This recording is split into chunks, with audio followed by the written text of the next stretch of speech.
Hey guys, how you doing today? I wanted to come to you with a quick message called 3 Ways to Anchor Your Soul in the Storm. On Sunday, we talked about the danger of drifting and how to anchor a drifting soul. And today, I want to just give you 3 ways to anchor your soul in the storm. I mean, I really wish that there weren't any storms in life. Storms are not the enemy because they're the way that God prepares us to be able to know Him and love Him and serve Him. But it just seems easier to have every day be beautiful, for every day to be still and calm and quiet. But if it didn't rain, then we would have droughts and nothing would grow. And if the wind never blew, if the clouds never came, our environment wouldn't work right. And so the storms are often a chance for us to grow in our faith. And what do we do when these storms come? Because what happens is it so often disturbs our soul. And so if we can anchor our soul, then we can handle the situation of the storm. So I have 3 quick things that I just want to share with you today. Number 1 is drop the anchor. Drop the anchor. Hold on to Jesus as your hope. On Sunday, we read Hebrews 6:19, which says, "There is a strong and trustworthy anchor for our souls."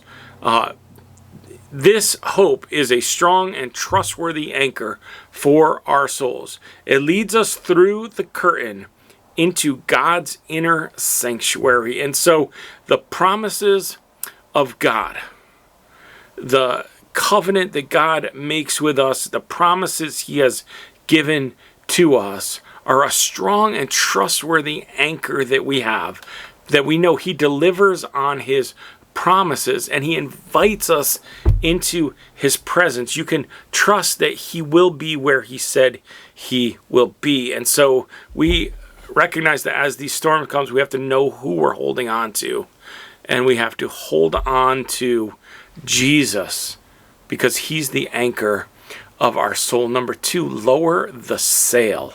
Lower the sail. If a boat is going to survive in a storm, it has to lower its sail because it doesn't want the dangerous winds to determine its course. And so we need to lower the sail and not let the dangerous winds determine our course. We have to be careful about who we are listening to, what advice we are taking, what voices are speaking into our life. Ephesians 4:14 says, "Then we will no longer be like immature children. We won't be tossed and blown about by every wind of new teaching. We will not be influenced when people try to trick us with lies so clever they sound like truth."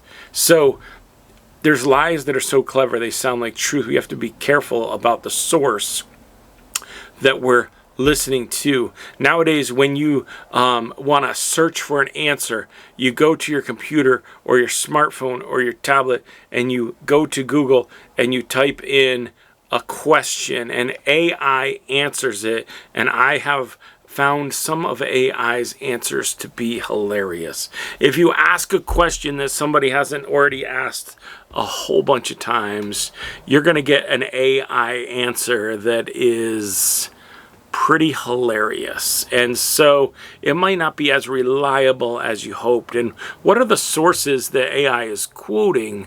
Are those sources as the sources you wanted to trust and put your hope in? And so we want to make sure we're not tossed and blown by the popular answer, but that we are holding on to the truth of God. And so in the storm, we have to lower our sail and make sure that it's not the dangerous winds that are directing are leading our direction, that are determine our direction. We want to say, no, I have to stop the winds of opinion, and I have to look to the truth of God's word, the trustworthy truth of God's word that has been there for all time. And number 3, face the storms so that you don't get broadsided in a storm.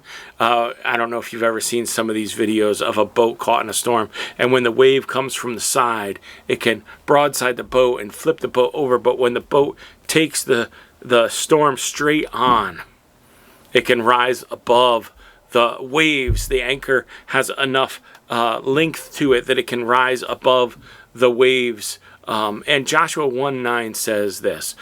This is my command. Be strong and courageous. Do not be afraid or discouraged, for the Lord your God is with you wherever you go. Don't be afraid of the battle. God told Joshua, be courageous for the battle. Don't be afraid of the battle.